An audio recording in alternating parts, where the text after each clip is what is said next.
Actually, There we go. Okay, and we have two guests, I see. You admitted them to the waiting room, Kelly? I don't see anyone in the waiting room. Or maybe you see them.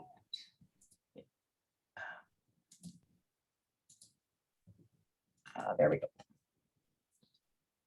Okay. Can you may wish to make me co-host, Madam Mayor. I don't seem to have any abilities here. So you just would right click on more next to your name and Got it. or more next to my name. You're already done. There you go. Is that right? Very good, thank you.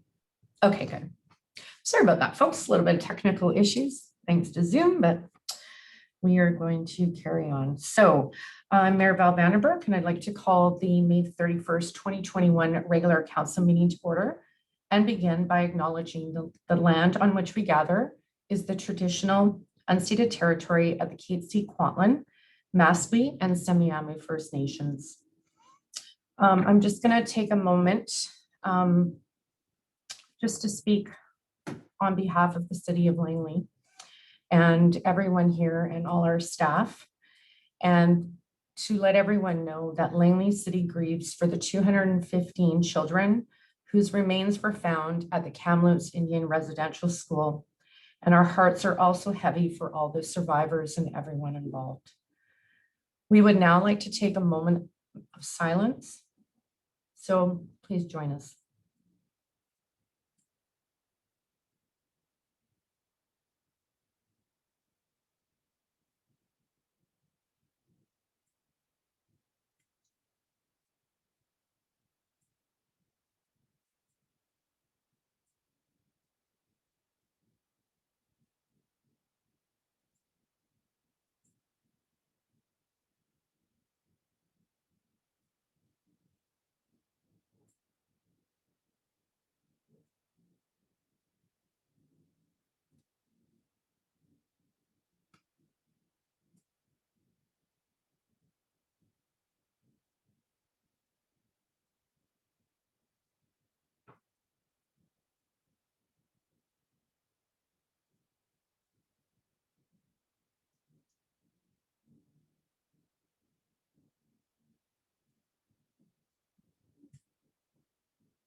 Thank you everyone for taking this moment. We acknowledge that there's been an outpouring of support in our community, and it's already shown. Flags on our city property have been lowered to half-mast, and those that wish to pay their respects, there are two vigils that have been set up, one at Douglas Park and one at Condor Park until further notice.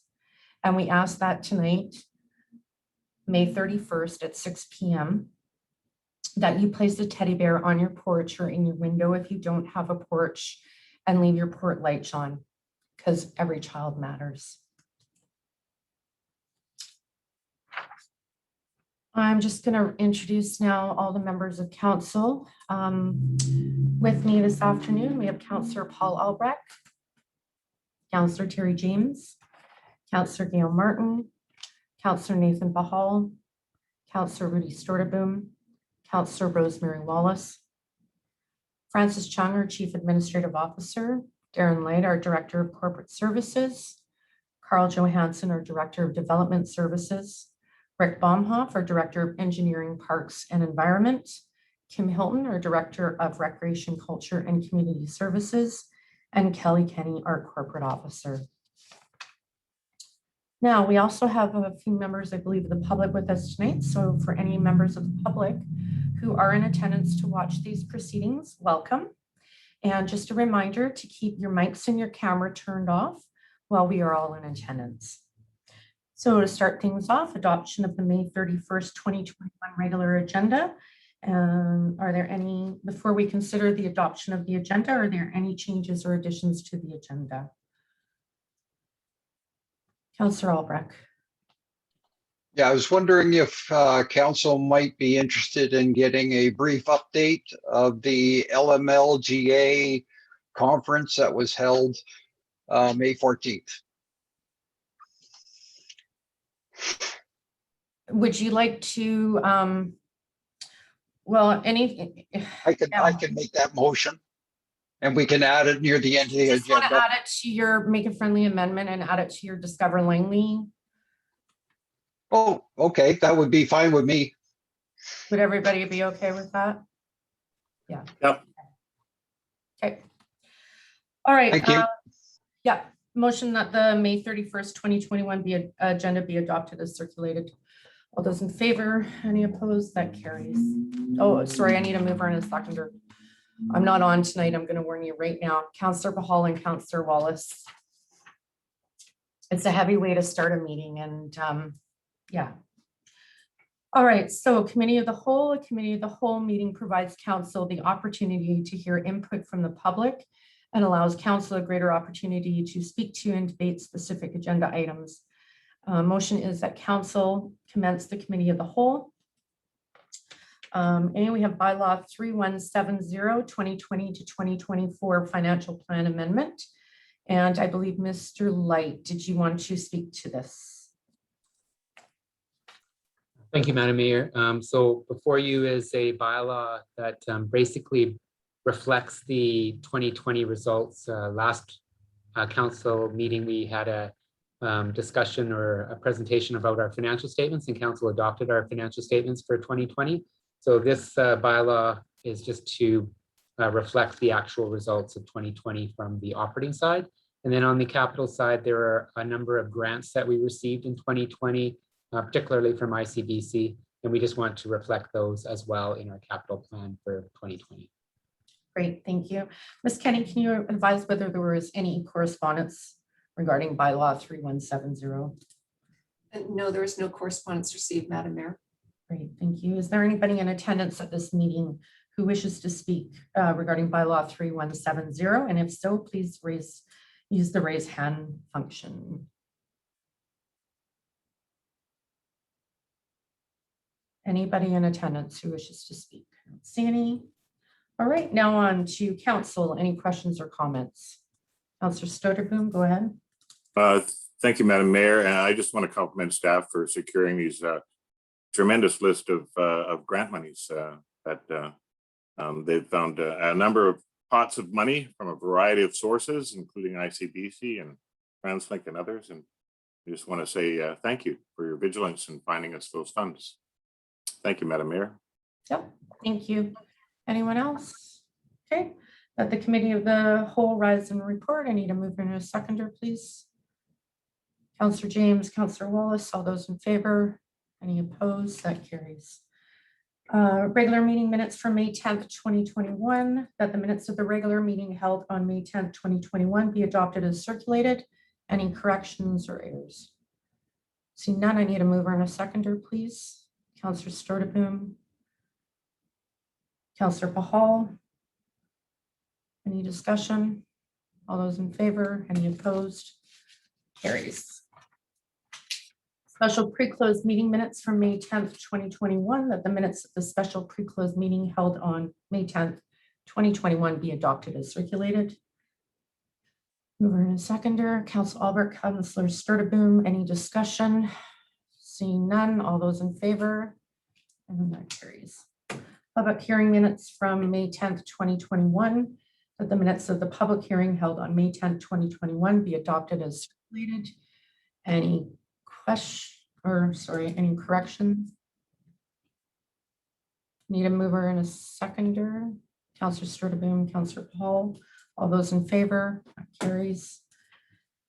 Business arising from committee of the whole, bylaw 3170, 2020 to 2024 financial plan amendment, final reading of a bylaw to amend the 2020 to 2024 financial plan bylaw, that the bylaw cited as the financial plan 2020 to 2024 bylaw 2020 number 3120 amendment 3 bylaw 3170 be read a final time. Need a mover and a seconder, please. Councillor Paul, Councillor Stoterboom, any discussion? Seeing none, call the vote. All those in favor? Any opposed? That carries. All right, next regular council meeting coming up, June 14th, 2021. And the next regular council meeting after that is June 28th, 2021. And we now have a recreation update by Ms. Kim Hilton, our Director of Culture and Community Services. Thank you, Your Worship. I'm just going to get this slide going here.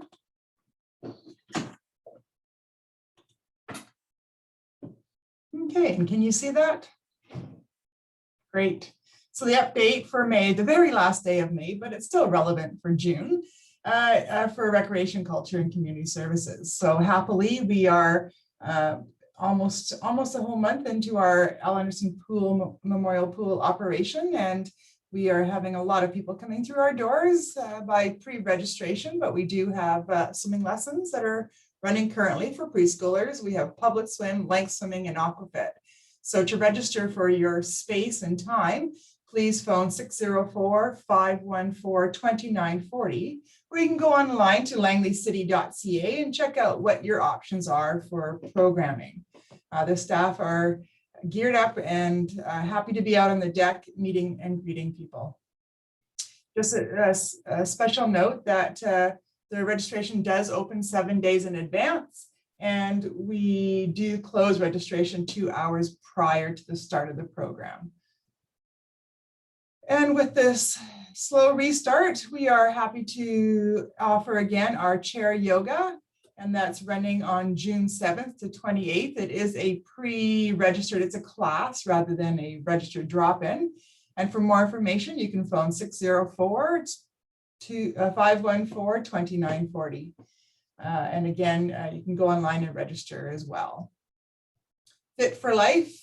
This is a low impact class. It's designed to improve the balance and coordination, flexibility, and bone density.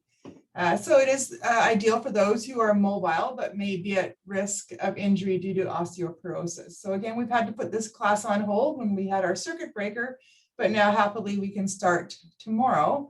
And it runs Tuesdays, Thursdays from 10:15 to 11. And to get more information, you can phone 604-514-2940. Gentle Yoga is also back, and that starts on June the 7th here at Tim's Community Center. You can go online to get more details or to register. Again, one more time for that phone number is 604-514-2940. We were instrumental in receiving a grant, and I don't have the exact amount, but with the grant, the Girls Only grant, we are able to offer this Girls in Sport multi-sport camp out of HD Stafford. And that'll be for the summer, starting July 5th through to September 3rd. There is a small fee, but for more information, you can phone 604-514-2940. and to register. Seniors Week starts tomorrow. We're very excited to be offering a number of different activities at no cost for seniors if they have booked or registered for their Seniors Week activity pass, and that is free, but you need to have it in order to register for your programs. And all the programs that we have currently running that are registered drop-in are open to the seniors, which is 60 plus. To participate, but they do need to register in advance. So to book your fun activity and get active out there, please phone 604-514-2940. Or our front counter is open daily, so you can come down in person and register as well if you prefer. Teen Pump is coming back again, and that is a 3-session. It's for 13 to 16-year-old youth. And once they've completed this course successfully, they can participate in the weight room without the supervision of an adult. It's fun and it's a safe way to get out and get active. And it runs on Saturdays from 12, so lunchtime, to 1 p.m. here at Tim's Community Center in our weight room. It's $63 plus GST. And to register, you can phone 604-514-2940. And I think this is one of my last slides here. Just a reminder that we are running the Healthy Living bags. We do get a big delivery tomorrow of all the bags. But there's other ones are coming up. It's always the first Tuesday of the month. So our upcoming dates are July 6th, August 3rd, September 7th, and October 5. Just a reminder that you do need to pre-order and prepay the Thursday prior to the delivery. You can pick up the order at Tim's Community Center between 11 a.m. and 8 p.m. We prefer on the day of the Healthy Living Bag. We have very little capacity to store bags long term. So for more information or to register, I'll give you a different number this time, 604-514-2865. And again, you can come in person also here at Tim's Community Center. And that is my update for recreation for May. Thank you. Great. And thank you so much. And thank you to you and your staff for getting things up and running so quickly during this COVID crisis. Councillor Wallace. Thank you, and thank you to the mayor, to Ms. Hilton. Thank you for your report. It is so exciting to see programs coming back, and I know that our seniors in the community have been waiting a very long time to be able to take in their recreational programming. And congratulations on attaining the Girls in Sport grant at HT Stafford. That's wonderful news. There's a lot going on, and yeah, I just commend your staff and the city for everything they're doing. Thank you. Thank you, Councillor Wallace, through the chair. You know, we do get a lot of participation from our male youth, and very seldom do we see a lot of young ladies participating. So I'm really excited about this opportunity. Hopefully can be in a less intimidating environment with girls only, and they can get out and get more active. So thank you. Councillor Sturtevant. Thank you, Madam Mayor, and thank you, Ms. Hilton, for your report. Always great to hear from you. As always, thank you to you and your team for the tremendous effort that you put in, especially during this time of pandemic. The Healthy Living Bag is of particular interest to me at this time. And I was just curious if you have noticed any changes in the numbers of people who are accessing that particular program, and you know, if it has expanded or diminished over time. Have you noticed any significant difference in how this program's been rolling out during the pandemic?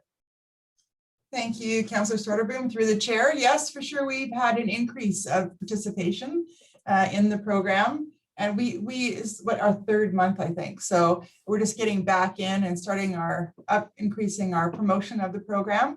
And I just want to make it clear to everyone that it is available to everybody. So there is no requirement, pre-requirement, other than you pay your $5 and you pick up your bag. So, and you can get multiple bags as well. So if you want to buy for other people, you can do that as well. Wow. Yes, definitely successful. And we're thankful that Langley Meals on Wheels has got such a solid foundation and can assist us with this partnership. Excellent, thank you. It's a great program, and I can't help but want to encourage our communications people to you know, extend the word on this particular program, because I think it's helping a lot of people at this time. Thank you again for your report and all the tremendous work you do. Thank you, Madam Mayor. Thank you. Great, thank you. I don't see any other hands, so thank you for that report, Ms. Hilton. All right, Councillor Albrecht, you're up with Discover Langley City and the friendly motion to LMLGA. Is that what it's called now? I can never, did I get that right? Wow. Yep, you sure did. So thank you. So I'm going to give a quick little update on Discover Langley City, because I've just included it in the agenda. But things are starting to move, so I just thought I'd give a little bit of an update, plus there's some financial stuff. So under the Provincial Sales Tax Act, all designated recipients of the municipal and regional district tax must account annually to the province for how money received from the tax will be spent over the upcoming fiscal year. All designated recipients must submit an annual performance report, a financial report, and a one-year tactical plan annually to the province. And DLC is pleased to report that the 2021 tactical plan has been approved by Destination BC. The DLC was also successful in securing a Canada Summer Jobs grant, and it's allowed us to hire 2 students as community ambassadors and marketing assistants with the goal to raise the profile of programs of Discover Langley City and to raise awareness of city tourism assets. So these students will each be with the DLC for about 10 weeks, and they'll start and end dates or will be staggered for most coverage from, well, it started in May and goes through to the end of August. The students will be setting up the mobile visitor center at the Langley Farmers Market and McBurney Plaza with COVID-friendly display. There'll also be main assets with the hub bike to shop week in the celebration side. Should any other events be allowed to happen as we're slowly loosening up restrictions, they'll be sent to those sites as well. So both the students are marketing students from BCIT, and the DLC intends to use the skills they have learned in school to add to the marketing of Langley City. For marketing, we had this great opportunity and something that caught us all by a little bit by surprise, and it was the Langopoly contest. So with the help of the local Langley City restaurants, the DLC launched a family game night giveaway. We were one of the lucky ones to get our hands on 5 limited edition Langley-opoly games. So we paired with each of the businesses for 5 weekly draws valued at over $80. The response to the contest has been outstanding, and they're pleased that the game itself showcases so many locations in our beautiful city. Consumer newsletters. The spring edition of the DLC newsletter included information on activities to encourage being a tourist in our own town, which is in line with the current directive from Destination BC. The birding backpacks from the Langley Library were featured to encourage people to check out Bryden Lagoon wildlife, and a feature on cap cycling and Langley City cycling rights was also included. The DLC launched the latest video production, which shows off the current trend of hunting for treasures at one of the many thrift shops in the city. Opening rate of the newsletter continues to be very good, with an average of over 49% recipients taking time to open and read the emails. Outdoor dining options. When the PHO shut down indoor dining, DLC created a document that lists outdoor patios and limited outdoor seating options in the city. These were sent out by email to our customer list as well as social media, and they proved to be extremely popular with Destination BC and led them to promote these links on consumer websites, hellobc.com, as well as their wildly popular Instagram page. I have a number of statistics that talk about social media. I won't bore that. That's in your council package if you want to refer to them. And that is my brief report on the DLC. And I will answer any questions before I move on to the LMLGA update.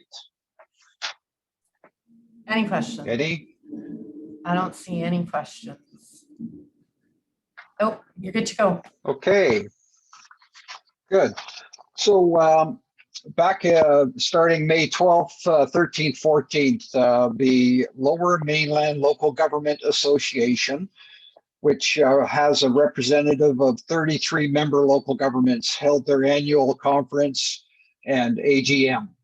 So we had 3 full days of some very interesting topics. So I'm just going to kind of just highlight the topics. We kicked off the conference with a presentation about UNDRIP, and that's the United Nations Declaration of Rights of Indigenous Peoples. And we had a guest speaker, Bob Joseph, who was outstanding. We next moved on to the overdose crisis, where we had a panel of people from, let me just get the names here. I'll get it organized here yet. We had Dr. Patty Daly, Donald McPherson, Kennedy Stewart, and Maureen McKell. And they gave a very informative session on the overdose crisis, what's working, what's not working, and ideas to move forward. In the evening, we had a kind of a coffee chat book club with Seth Klein. And he's the author of a book called The Good War. And it's mobilizing Canada for the economic climate emergency or the climate emergency. So that was a really interesting little conversation and dialogue with the author of the book, and he was going to do a presentation later in the conference. So the second day, we had an update from our UBCM president, Brian Frankel. Then we also had a question and answer period with Minister Josie Osborne. She's the Minister of Municipal Affairs, with our LMLGA president, Laura DuPont, a councillor in Port Coquitlam.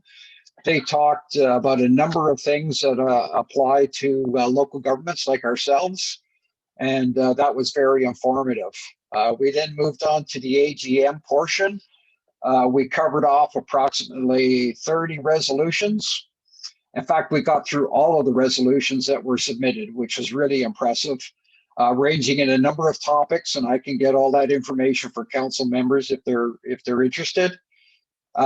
We had elections. Laura DuPont is returning president, councillor from Port Coquitlam. First vice president is Patrick Johnstone, councillor in New Westminster. Second vice president is Patricia Ross, city of Abbotsford. The third vice president was myself. Director at large, Mickey Vidal from Village of Harrison Hot Springs. Second director at large is Jennifer McCutcheon, Metro Vancouver Regional District. And the third director at large is Kirsten Duncan, City of Maple Ridge. We have representations from Fraser FRD and the SLRD. So Councillor Chris Clute will be representing FVRD. Squamish Mayor Karen Elliott will be the SLRD rep, and the Metro rep is Mayor Rob Bagramoff. We finished up day 3 talking about the future of tourism and building back better. It talks about economic recovery of tourism, protecting and managing vital ecosystems, transformative travel.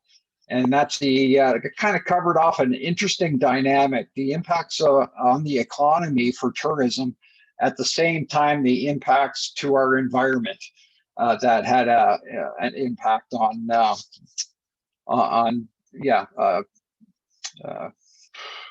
tourism. So, and then we finished off the session with mobilizing local governments for the climate emergency. And we had Seth Klein, the author, Karen Elliott from Squamish, Doug Lindstone, lawyer that helped provide some clarification regarding legislative measures that local government can use. And then Emily Aiden, she's the climate emergency expert in New Westminster. And they came up with some very interesting ideas and facts and thoughts about how we're going to be moving forward as we go along. So I know not every member of council was there. I believe Councillor Wallace and Councillor James were there. So I would just say if anyone would like to add anything that I've not covered, please feel free to do so. And I wasn't sure if you cut yourself off there on purpose or not, or. Yeah, no, I just wanted to make sure it was open for people to talk. So That's all. Yeah. Yeah, no, I was surprised the resolutions, we actually got through them. I didn't think we were going to. Councillor Wallace, Councillor Sturdivant, and Councillor James. I found, thank you, Councillor Albrecht, through the mayor to Councillor Albrecht. Thank you for your report, and congratulations on your being third president and representing Langley City. I found it to be, even though I would love to be in person, I found it to be one of the best LMLGA conferences. And it's really interesting, and listening to Seth Klein, he's a very wise man, and I can't wait to read his book. I thoroughly enjoyed listening to his conversation and how everything actually relates back to climate change, and everything in regards to the opioid crisis and the social issues and affordable housing and, you know, building back better and the whole tourism and doing things locally and supporting local businesses and each other and that being able to, you know, tackle climate change at the same time. So I thoroughly enjoyed it in an aspect. It was heavy because there was a lot of heavy topics when it came to the opioid crisis and the environment, and those two are very heavy. But the speaker, sorry, you mentioned Bob Joseph. He was amazing. He's, you know, just a wealth of wisdom, and I'm so glad he started off the conference in a good way. And yeah, so thank you very much. Thank you. Yeah, it's just so different being virtual now for these conferences. Councillor Stortaboom, I think I said next. Thank you, Madam Mayor, and thank you, Councillor Albrecht, for your report. I was there all 3 days. It was an interesting conference. I can't say, you know, it was the best I've ever been to, but it's one of the best for the LMLGA, that's for sure. But I want to compliment you for giving us that report. I would like to have council give regular reports on some of the activities that we are associated with outside of our immediate locale. You know, Metro board and committees and UBCM and even conferences that we go to, you know, as individuals on behalf of the city of Langley. This is all good information. It's all part of the mix that helps us to make good decisions for our community and keeps us relevant to what's going on. I believe that we have a responsibility to look out for what's coming. It may not be that we can change the world, but we can certainly keep track of the world that's changing us and advise our citizens accordingly. So thank you very much for your report. And I would encourage other council members to consider giving reports for their various endeavors as well. Thank you very much, Madam Mayor. Thank you. Councillor James, did you check your own hand down? So are you still in line? Yes, I am. Okay. Thank you, Madam Mayor. Yeah, I just wanted to say to Councillor Albrecht that I watched 99% of the sessions, and especially the one that you moderated. I thought you did an incredible job. That was a very heavy subject. Because it was virtual, I don't believe it would have had the opportunity to go sideways, but nonetheless, you really did a good job. I just wanted you to know that it didn't go unnoticed. Representing Langley City, you were really good at what you did. And I agree with Councillor Wallace and Councillor Stortaboom as well. I'm not a fan of virtual conferences. I've attended many in the last year. However, I did really appreciate the topics that were brought forward at this conference. They were thought-provoking and relevant and heavy, but nonetheless, it was well worth attending. So I agree with Councillor Stortaboom. I really appreciate Councillor Albrecht reporting out on that, because it's important that people figures, right? It's important that people know what we're doing on behalf of them. So thank you again, Madam Mayor, and well done, Councillor Albrecht. Thank you. Thank you. Councillor Pahal, go ahead. Thank you, Madam Mayor, and through you to Councillor Albrecht. Yes, it was a great update, and like Councillor Stortaboom, I look forward to receiving similar updates from everyone on council. I think it's always good to hear what's going on with others. Just a quick question for you, Councillor Albrecht. Was there any discussion about the changes in the provincial government's programs? I know they recently eliminated the climate action rebate for, I believe it was the PST. Was there any discussion about there or what the future was? No, I would have to say that when we were talking with Minister Osborne, there was some talk of strengthening local communities, trying to sort out some funding opportunities, some grants. There wasn't anything specific, especially related to that particular thing. It didn't seem to be enough time to probably cover off a lot of the things that were on people's minds. But that's something that we can certainly follow. I can bring back to the executive board and we can follow up on. Definitely that. And while I'm talking, I'm just going to sing the praises of staff that helped put things together, the sponsors that made it possible, and all the technical workers in the background that make a virtual conference, a convention, or any kind of endeavor, run smoothly as it did. So we've got a great team, and I'm looking forward to the work that we got ahead of us. So thank you for all the nice words. Thanks. And I guess just a follow-up then to Councillor Albrecht again through the mayor. Good thing that we have you as third president, so you can bring that up. I'm sure we're not the only municipality that's looking forward to a replacement to that program, which let us actually fund things such as reducing the climate footprint of Al Anderson Memorial Pool. So thank you. Yeah, absolutely. Councillor Wallace, go ahead. Thank you through the mayor.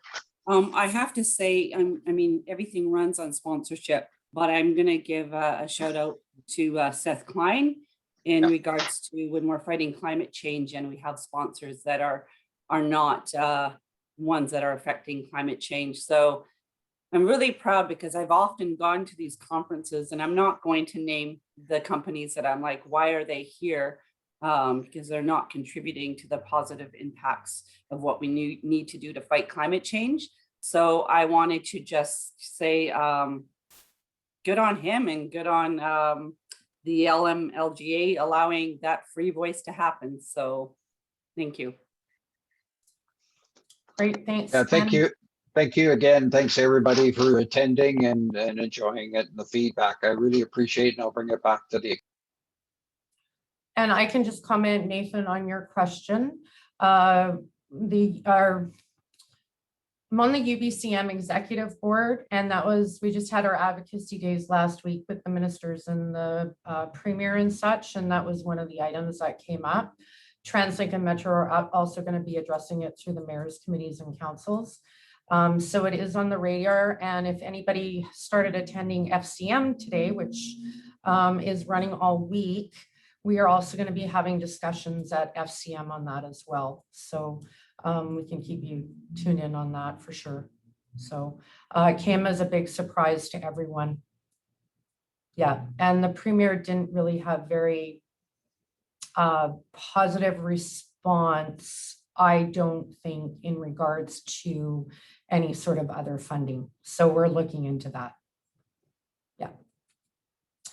Okay, good stuff. Was that amendment? Okay, so appointment of the new officer in charge of the Langley detachment, Councillor James, you were up. Thank you, Madam Mayor. I just wanted to fill council in and just a brief response or follow-up regarding the hiring of the new officer in charge for the Langley RCMP detachment. So with council support, I had the absolute honor of serving on the hiring panel for the new superintendent, and I didn't take it lightly. I realized that is probably once in a lifetime opportunity. So yeah, it's quite the experience. So I did want to mention that the candidates were all exceptional. It was not an easy decision, but I'm really genuinely looking forward to working with staff and the rest of council and the new officer in charge, Adrian Marsden.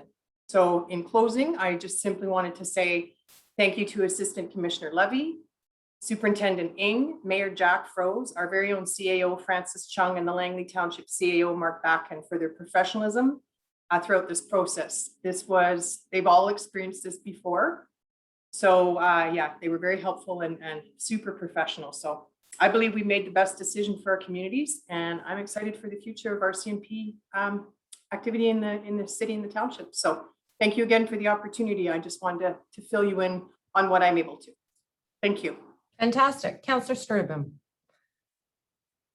Thank you, Madam Mayor, through to Councillor James. Thank you very much for taking the lead on this. I know that it's not an easy thing. As a member of the board of directors for the Langley Lodge, we're actually interviewing for a new CEO, and it is a challenge. I'm curious to know if you could tell me how many applicants there were and how long the process actually took. Yeah, I'd be happy to. Thank you, Councillor Storteboom, through the mayor.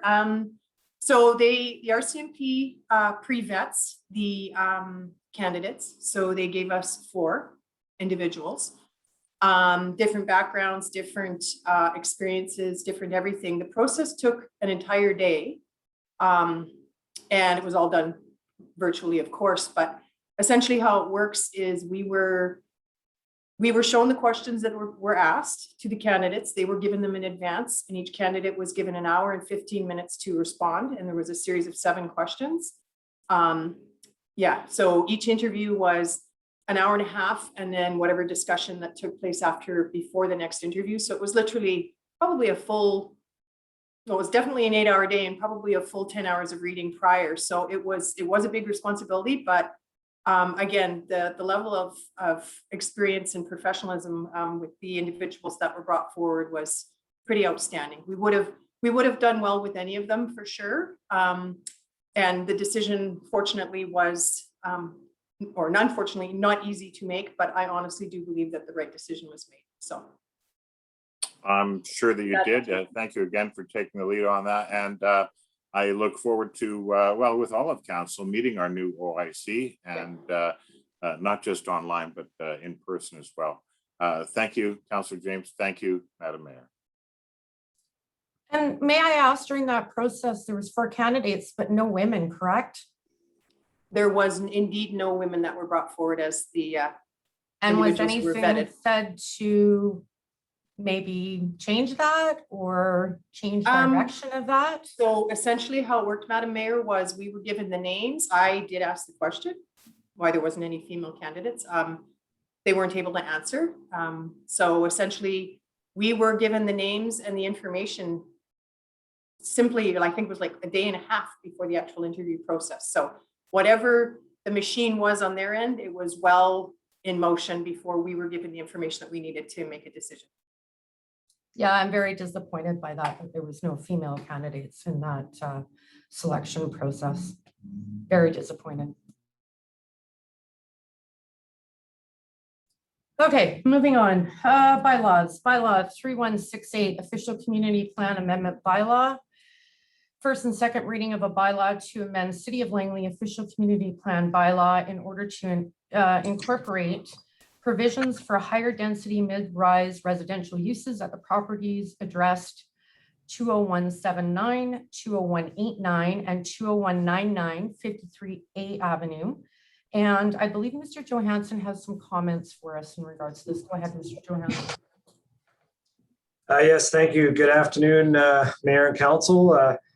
Thought I could speak to both items 6A and 6B on the agenda for the proposal involving a 5-story apartment building with 56 units, which requires an official community plan or OCP amendment, along with a rezoning and development permit application, as the proposed density for in terms of the unit count is about 8% higher than the current OCP, equivalent to 4 units. The proposed new OCP land use for these properties is mid-rise residential, which would accommodate this proposed density, and it's consistent. This proposal is consistent with the new draft OCP, which envisions a density of 3.5 times the lot area or floor area ratio, and maximum building heights up to 12 stories. The proposed CD zone also proposes a reduced parking amount and a parking variance that's consistent with other recent applications in similar locations located around a 10-minute walk from the future SkyTrain and close to the Fraser Highway Transit Corridor. And the overall proposed parking amount is higher than what's being contemplated in the new zoning bylaw. The proposed reduced residential parking amount is also supported by a professional transportation engineer's report. And just to clarify that there are 9 proposed visitor parking spaces. There is a typo in the report in one spot where it says 8. I can confirm it's 9. The proposal was well received by the advisory design panel, and the applicant has incorporated the panel's site design and landscaping recommendations into their drawings as attached to the agenda. Lastly, as you can see in item 6A, due to this item being an OCP amendment application, staff are recommending referral of this application to 4 external agencies consistent with the city's standard practice for these types of applications. Thanks for the opportunity to provide the overview. Great, thank you. Okay, so I'm going to read the motion and then we can have a discussion if that's okay with everyone. All right, in the motion that the bylaw cited as the City of Langley Official Community Plan Bylaw 2005, number 2600, amendment number 14, 2021, number 3168 be read a first and second time. Need a mover and a seconder, please. Councillor Sturman, Councillor Pahal, and discussion. Any questions for, go ahead, Rudy or Councillor Sturman. Thank you, Madam Mayor, and thank you, Mr. Johansson, for your report. Very concise, comprehensive, in that the advisory design panel of citizens thought that this application was very well received, and they did make some recommendations, and staff worked with the developer to address those matters of interest around form and appearance. And I can honestly say that this will be a wonderful addition to our community. And even though there is a need to update the zoning to accommodate this, it's only because we haven't approved the new official community plan just yet. So I would encourage all of my council colleagues to vote in favor of this resolution. I believe that it's going to be a wonderful addition to our community. Thank you very much, Madam Mayor. And thank you again, Mr. Johansson. Great, thank you. Okay, any other further discussion on this? Okay, I'll call the vote. All those in favor, any opposed, and that carries. Okay, number one, official community plan amendment bylaw number 3168, public consultation and adoption requirements. The motion forward is that council, one, direct staff to send copies of the official community plan amendment bylaw number 3168, 20179, 20189, and 20199, 53A Avenue, to the following organizations and authorities for consultation prior to holding a public hearing on June 28, 2021 in consideration of the requirements set out in section 475 of the Local Government Act. Metro Vancouver, TransLink, Kwantlen First Nation, and School District number 35. Number two, consider official community plan amendment bylaw number 3168 in conjunction with the 2021 to 2025 financial plan bylaw number 3151 and the regional liquid and solid waste management plans in accordance with section 4773 of the Local Government Act. So need a mover and a seconder, please. Councillor Sturtevant, Councillor Pahal, any discussion on this? Seeing none, call a vote. All those in favor? Any opposed? And that carries. Okay, on to bylaw 3169, zoning amendment bylaw and development permit number 09-20, first and second reading of a bylaw to rezone the properties located at 20179, 20189, and 20199 53A Avenue from the RS1 single family residential zone to the CD 74 comprehensive development zone to accommodate a 5-story 56-unit apartment development. That the bylaw cited as the zoning bylaw 1996, number 2100, amendment 175, 2021, number 3169, be read a first and second time. Need a mover and a seconder, please. Councillor Sturtevant, Councillor Pahal, any discussion? Call the vote. All those in favor? Any opposed? That carries. All right, bylaw 3165, zoning amendment bylaw and development permit number 08-20, third reading of a bylaw to rezone the property located at 5609 201 A Street to accommodate a 5-story 62-unit apartment development. That the bylaw cited as a zoning bylaw 1996, number 2100, amendment 174, 2021, number 3165, be read a third time. Mover and a seconder, Councillor Paul, Councillor Sturtevant, any discussion? Seeing none, all those in favor, any opposed, that carries as well. Moving on, bylaw 3167, municipal ticket information system amendment bylaw. First, second, and third reading of a bylaw to amend fees in the municipal ticket information system bylaw to update fines for infractions to the highway and traffic regulation bylaw. That the bylaw cited as the municipal ticket information system 2846 amendment 17, 2021, number 3167 be read a first, second, and third time. Counselor Sturtevant, Counselor Bahal, any discussion? All those in favor? That carries. Okay, bylaw 3153, Community Standards Amendment Bylaw, first, second, and third reading of a bylaw to amend the city's community standards bylaw. Basically housekeeping amendments. Motion is that the bylaw cited as the Community Standards Bylaw 2018, number 3075, amendment number 1, 2021, number 3153, be read a first, second, and third time. Mover and a seconder, Counselor Pahal and Stortaboom. Any discussion on that? Okay, all those in favor? Any opposed? That carries. Bylaw 3154, mural regulation amendment bylaw, first, second, and third reading of a bylaw to amend the city's mural regulation bylaw. That the bylaw cited as the mural regulation bylaw 2009, number 2791, amendment 1, 2021, number 3154, be read a first, second, and third time. I need a mover and a seconder, please. Counselor Sturtevant, Counselor Albrecht, any discussion on that? Counselor Sturtevant. Yeah, I just want to say somebody's been working hard on these, and I want to say thank you very much for your hard work.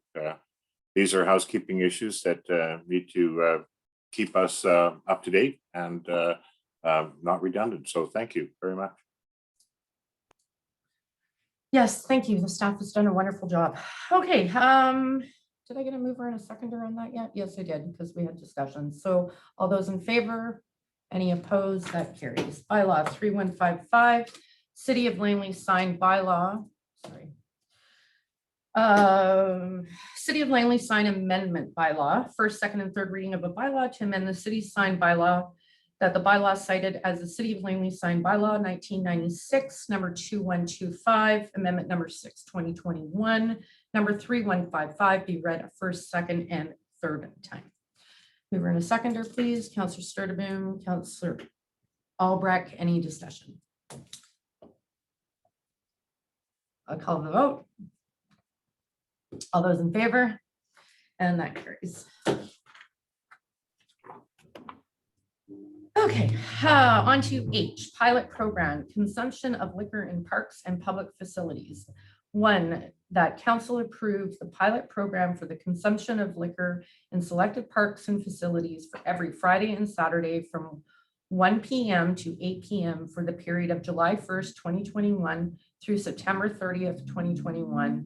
And 2, that council approved $22,000 from the enterprise fund to cover the additional resources required to support the pilot program for the consumption of liquor in selected parks and facilities. I need a mover and a seconder, please. Councillor Bahal, Councillor Sturtevant, discussion. Councillor Bahal and then Councillor Sturtevant. Thank you, Madam Mayor, and I will definitely be supporting this pilot program. I think it's a very modest start, Fridays and Saturdays, basically in the afternoon in select locations, McBurney Plaza, Douglas Park, in a small section of the 3 picnic shelters in City Park. It's been successful in other municipalities where this has been tried in British Columbia. And as we're coming out of COVID, I think it really allows residents an opportunity to connect with their friends and family in a safe environment, share a glass of wine or beer. And I think it's also very important because it allows opportunity for our businesses as well. So a lot of businesses do rely on alcohol sales. So to be able to pack a picnic where you can go to your favorite downtown restaurant, grab something to eat, grab a couple of beers and go to a city park, I think will help support our small businesses recover as well during this COVID restart phase.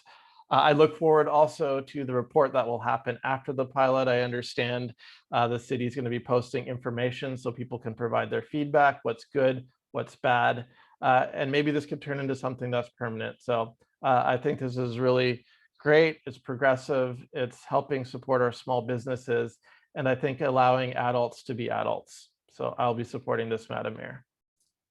Great, thank you. Councillor Sturtevant.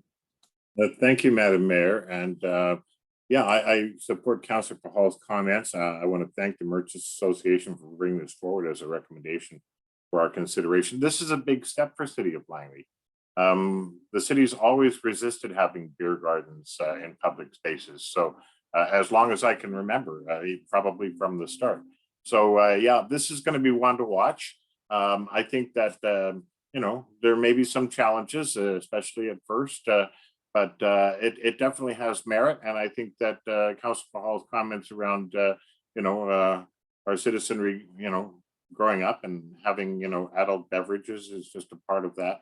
I do have a concern around drinking and driving, though, and I wonder if it's available for staff to comment about any potential liability that the city might incur in the event that someone goes over the limit drinking in one of our public spaces and then takes the wheel, because it may be then that they will say, well, not my fault, there was no one there to bar me. So has staff investigated that at all, may I ask? Your worship, through you to Councillor Sullivan, essentially we're all opening up our parks and public facilities for people to bring their liquor to our parks. We do not encourage, you know, people abusing drinking. We want them to have a good experience. We want them to drink responsibly and behave appropriately. And it's up to only individual choice to determine what their level of consumption is. But we are offering that pilot program to them. So from a liability perspective, we don't believe that we are incurring additional liability because of that. And additionally, there are a number of communities that have introduced similar programs and they're running 5 days a week and they have not raised this as an issue as well. So we believe that we're in a safe legal ground to host this pilot program. Thank you. Thank you, Mr. Chung, for your reply. Unfortunately, it wasn't very clear. It may be my audio, I don't know, but I can tell you that what I did gather was that City of Langley expects adults to behave responsibly in their drinking habits, and that they accept that those individuals need to accept responsibility for their own actions. Will there be a monitoring process as a part of this pilot program? Like ongoing, on site, that sort of thing? Through the mayor to Council Sullivan, yes. That's one thing we were going to have is to have a security control as well as a law enforcement to monitor the sites on a regular basis. They're on Friday night and also Saturday. We also have an online survey that we're introducing on our websites to get feedback from the community and raise any issues, concerns that they may have, or any positive comments that they may have, so that we will consolidate those comments at the end of the program and report back to council to determine whether we will be introducing that again next year or not. So most definitely, we will monitor in the situation and report back to council. Thank you again for your reply. The audio is coming in much better now, so I appreciate that. But yeah, I appreciate that staff will be keeping an eye on this with us. And I think it's a very worthwhile program. And I think that we could all use a drink in the sunshine during the summer, especially after COVID. Thank you for your comments, and thank you, Madam Mayor. Thank you. Councillor Wallace, go ahead. Yes, through the mayor, I am in favor of this, and but you know, I'm sorry to be in that negative. I don't know if it's negative, but you know, there are people that suffer with substance dependence and reliance, and they have, you know, they've built issues around the consumption of alcohol. And I think that we have to be cognizant and aware of that in moving forward. And I'm happy to hear that Mr. Chung has, or the city has a survey out and maybe addressing some of those concerns, because it is a temptation, right? When you see drinking in a public place. And I know that we've done a really good job of segregating places within the parks. So it's not the entire park, it's segregated places in the park for consumption. So it's easier to monitor. So, I mean, great for businesses, great for the community. We just got to be cognizant and aware of those who struggle with the dependency of alcohol. Thank you. Councillor Albert, go ahead. Yes, thank you. And yeah, I'm going to be supportive of this as well. I think it's winning formula in a lot of other communities, and I think it can be very successful here.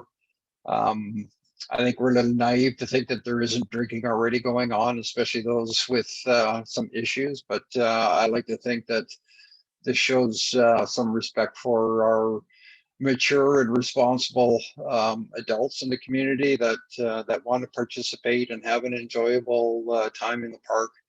I think it's a great idea. I like the idea it's a pilot project that we can revisit if things do not go as successfully as we were hoping for. And I guess my question to staff is, I assume that we will be monitoring staff time and the costs associated with this so that we can do a full audit once we've gone through the coming season. So thank you. Through the chair to Councillor Albrecht, yes, we will be keeping track on our costs and as well as all the contracts that we have, we'll be retaining to support this program. Thank you. Great. Yeah, I'm kind of on the fence on this one, and I'm not going to lie about it. So my question would be, has RCMP been consulted about a strategic plan with working with bylaws? If, you know, people are in the park and they're on one side that they're not supposed to be, like, what are the tools going to be for addressing the issues if they do come up? To Councillor Vanderbroek, our bylaw enforcement officers and security guards will be working hand in hand with our RCMP to identify any potential issues. Obviously, if someone is migrating outside of the permitted zones, they will respectfully talk to them and ask them to go back to the permitted areas. If they don't, then obviously we would have to ask them to leave the parks. If there's unruly behavior, obviously we will contact the RCMP for assistance at that time. And has been RCMP contacted and asked about this, and do they support it? We have notified them, but they have not given us any indication whether they support it or not. So we didn't ask for their opinion in this, or did we? We advised them that we're going to have this program. We just advised them. Yeah. Okay. I, with like Councillor Storterboom, I have concerns about liability. The reason why the Serving It Right program is in place is so that people aren't overserved at a facility. And I have concerns too that if people are over drinking in our parks and get in their cars and drive, that we will be assuming liability because we did not stop them from drinking. So I know you addressed it earlier, but I do want to voice my concerns on that. And if things do start to go sideways or we have complaints, how are we monitoring that, and what is the cap on that? So what would be the steps that we would be taking if there were complaints coming in and such? Like, would it be 3 complaints and we're done? What is gonna, like, if something happens, I want to know that there's a system in place that we can stop this at any time because it's a pilot project. To Councillor Vanderbroek, we don't have a quota in terms of how many complaints or to reconsider this, but it's at the discretion of council. Right now it's a pilot program, and the bylaw will automatically repeal on September 30th of this year. If there are issues that arise from during this pilot program, council can at any time repeal the bylaw prior to the September 30th. So we can always review that and keep council up to date with any potential issues. And if there is a need to repeal the bylaw and stop this pilot program, we can do so, and we can bring the bylaw back for repeal at any time. Great, thank you. Yeah, no, I just want to make sure that we're able and the staff is updating us on anything that is going wrong. So thank you for that clarification. Okay. May I? Yeah, Councillor Storterboom, go ahead. Thank you, Madam Mayor, and thank you for your hard work on this, Mr. Chung. I realize that we are taking on sort of a challenge here. I can't help but be curious if we're going to post the rules going into this area, if there's some way that the general public can reference what the bylaw is all about without being too legalistic in how the wording is done, simply advising that it's from this hour to this hour, from this date to this date, and of course that you are here at your own risk. So I trust there's going to be some signage. Could staff comment, please? Through the mayor to Council Stubblebum, there are some signage at the back of the report. It references the zone, it references the period of time when this pilot program will be running on Friday and Saturday from 1 to 8. We ask people to drink responsibly, and we identify the areas where the location where they can consume alcohols, and also feedback with an email address to report any feedback and to report a problem, phone number, and for emergency contact 911. So we have that assigned just throughout the areas for the pilot program. Thank you very much, Mr. Chung. And if I may, I would encourage that the signs that we use would be fairly positive at the onset, welcome to this pilot project, that sort of thing, before we, get into the nitty gritty of the rules. Yeah, again, I support the initiative, with some concerns, as we all have. But I look forward to having a drink there myself. Thank you very much, Mr. Chung, and thank you, Madam Mayor. Thanks. Okay, any further discussion on that? Call a vote. All those in favor for the pilot project? And opposed, that carries. Bylaw 3172, consumption of liquor at parks and public facilities bylaw, first, second, third reading of a bylaw to allow the temporary consumption of liquor at parks and public facilities. That the bylaw cited as a consumption of liquor in parks and public facilities bylaw 2021, number 3172, be read a first, second, and third time. Need a mover and a seconder, please. Councillor Storteboom, Councillor Pahal. Any further discussion to that? Nope, don't see any. Excellent. So call the vote. All those in favor? Any opposed? And that carries. So hopefully people will drink responsibly. On to I, explanatory report bylaw number 3200, Fish of Community Plan bylaw and Nikomaco River District Neighborhood Plan. And I believe, Mr. Johansson, you have some comments. Yes, thank you, Madam Mayor. Good afternoon, Mayor and Council. I'm very pleased to provide some introductory comments on bylaw number 3200 prior to a presentation from Patrick, our consultant from Modus. Bylaw 3200 presents a new official community plan and its appendices, a Nikomaco River District Neighborhood Plan, and district policies for council's consideration of first and second reading, and then sending on to a public hearing on June 28th, which will provide an opportunity for the public to provide input to council prior to council considering third reading of this bylaw. So that would provide 4 weeks of review time for the public and the external agencies that we are also referring the bylaw to. I also note that the engagement summary report that's attached to the explanatory report details the updates made to the plans following the last round of public engagement, and Patrick's going to run through those for us from the survey and the open houses and referrals we did in January and February of 2021. I encourage everyone to take a look at the engagement summary to see what changes have been made and why. The introduction of bylaw 3200 is a culmination of almost 2.5-year process with almost 2 years of public consultation. I believe it was in June of 2019, the first workshop, Design Charrette for the Nikomaco Plan, was held. And in December 2019, the first land use concept for the OCP was presented following a design charrette and public open house. And of course, the consultation has been both in person and by Zoom, involving open houses, workshops, charrettes, online surveys, and check-ins with council.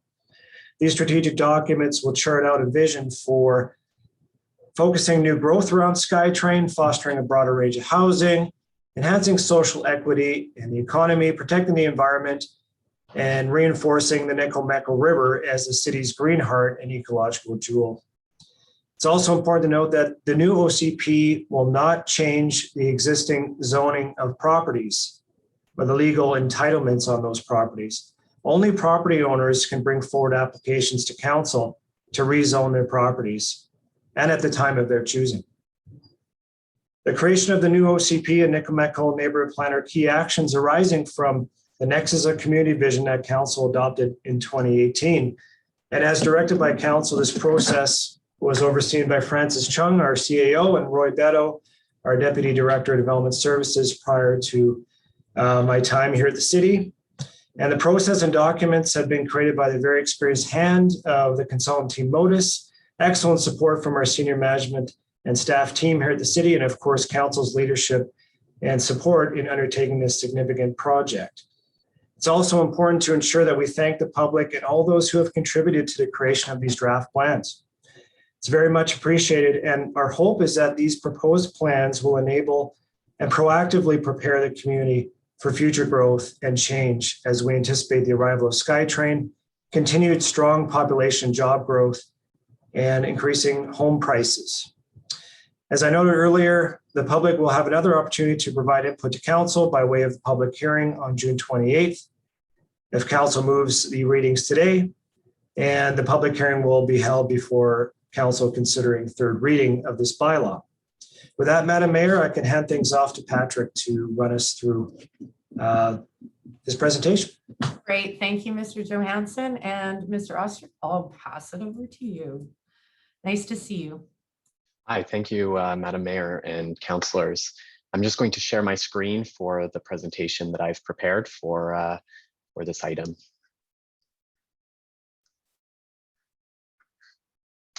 Right. So it's a great pleasure to be here this afternoon to discuss with you the OCP and the Nickel-Meckle River District Neighborhood Plan. As Carl mentioned, it's been 2.5 years of really excellent work and deep community engagement. And it feels like we've reached a major milestone here today to be presenting these two important documents for the future of the community in front of council for first and second reading. What I'd like to do today is go over a small overview of the project processes, then present a few community engagement highlights from the last round of engagement in the third phase of this process. I'll also highlight some key changes that have been made to the draft plans that were presented earlier on this year in relation to what we're presenting today in your council package. And then I'd like to go over some major achievements that I believe this plan achieves for the city of Langley. And then finally, we'll go over a few next steps that Carl was outlining in terms of the bylaw adoption process. So in terms of the project overview, we find ourselves in the final phase of the OCP update. And this is really a phase that considers finalizing, refining the plan, and really guiding it through a bylaw adoption process. In terms of engagement, what we'll be doing is hosting a public hearing as part of that bylaw adoption process. And we'll be welcoming the public and other agencies to certainly provide their feedback and comment through that process. The Nickel-Meckle River District Neighborhood Plan process is also in its final stage. So really just in that process of refining the final plan, and we're presenting those documents to you today. And again, as an appendix to the OCP and following the same bylaw adoption process that the OCP would. So as mentioned, the official community plan is coming in as a package with two appendices, one being the Nickel-Meckle River District Neighborhood Plan, and the other being the district policies, which are more detailed policies related to certain areas where future growth is intended to be integrated well with surrounding neighborhoods. And so that appendix is also quite important in relation to how we want to see some of these neighborhoods change and evolve over the course of the next 20 to 30 years. So in terms of the community engagement that we've completed over the course of the last phase, there were 2 virtual open houses, one that was held for the draft official community plan and one for the draft Nikamekkal River District neighborhood plan, and one online survey as well, which provided the option to comment either on the OCP or the Nikamekkal River District plan or both. And we believe the take-up was really quite positive in the midst of given the COVID pandemic. The virtual open houses had significant participation. About 115 people showed up to the draft OCP virtual open house, as well as 64 people to the neighborhood plan one for the Nikamekkal River. And in terms of the online survey, we also received just over 330 participants taking the survey. So we feel really quite positive about this level of engagement, and I'll show a few results and key takeaways from that process. I think it's important to note that through the online survey, what we've witnessed is that all parts of the OCP and the Nikamekkal River District neighborhood plan that were presented in the survey received majority support from the public, which means over 50% of those who participated in those surveys were either supportive of the policies and the sections of both plans. The support is really strong for some of the environmental policies. So there's a lot of support in the community for those environmental chapters that detail, policies around ecological health of not only the Nikamekkal corridor, but also in relation to climate change and reducing greenhouse gases. The biggest concerns that were heard through this process of engagement were around land use policies, and I'll go through a little bit of that and some of the things that we've done to try and address those concerns. Protecting the Nikamekkal River ecosystem, of course, was an important topic to folks. And one of the biggest fears that we heard through these engagement activities was the fear about change in single detached neighborhoods, specifically south of the Nikamekkal. And so again, we'll go over some of the changes that we've incorporated from the draft into this final version that you have in front of you in result of that engagement, in result of those engagement results. There's also a desire for great attention to community safety, and that's been a topic that has come up quite commonly throughout our engagement over the course of many phases. And so there's a few things that we've also changed in the plan to address those concerns. In terms of the online survey, I'm only going to show a select few results here, but a more fulsome report is included in that engagement summary in your council package. One of the questions that we asked in the survey was around the draft OCP and whether participants supported the vision. Again, around 66%, so a large majority of folks did feel that the vision was aligned with their vision for the future of Langley City. Approximately 28% felt otherwise. We looked at support for the future land use plan, and this was perhaps the most divisive of the results that we received from the online survey, but still receiving a majority of support. Around 52% of participants felt the land use plan was a strong reflection of their desires for the future, while approximately 41% felt a bit of opposition there to the land use plan, of course. In terms of the draft or the general direction of the draft OCP, again, 63% of folks felt it was going in the correct direction, while 30% felt a bit of opposition, again, to the direction of the OCP. As for the Nikamekkal River District neighborhood plan, another strong majority there of 62% were supporting the vision, 32% were opposed. As for the land use features, again, perhaps the most divisive question out of the survey, approximately 54% supported the land use features highlighted in the Nikamekkal River District neighborhood plan, while approximately 35% were opposed. And finally, for this, one of the last questions that I'm highlighting here is around the general direction for the draft Nikomekel River District Neighborhood Plan. And again, a strong majority of approximately 62% of participants felt that the neighborhood plan was headed in the right direction, while 33% felt otherwise. At the open house, we also received a strong contingent of questions at both open houses, and we've summarized some of those concerns and feedback. So the first topic really was around phasing and timing of implementation. So people were generally a little bit concerned about how quickly some of these policies, some of these land uses would emerge, and we certainly responded that, as Carl mentioned, that this is really about an incremental approach to land use. They are land use designations. We're not changing zoning, so so really the type of change that would happen incrementally as property owners decide that it's time to redevelop the property and rezone the property. And when a rezoning happens, of course, that property owner would have to go through a form of bylaw adoption process. There would be a public hearing, and council would certainly have a word on that as well. There was also concerns about the ability of the city to meet some of the growing infrastructure needs as that population would increase.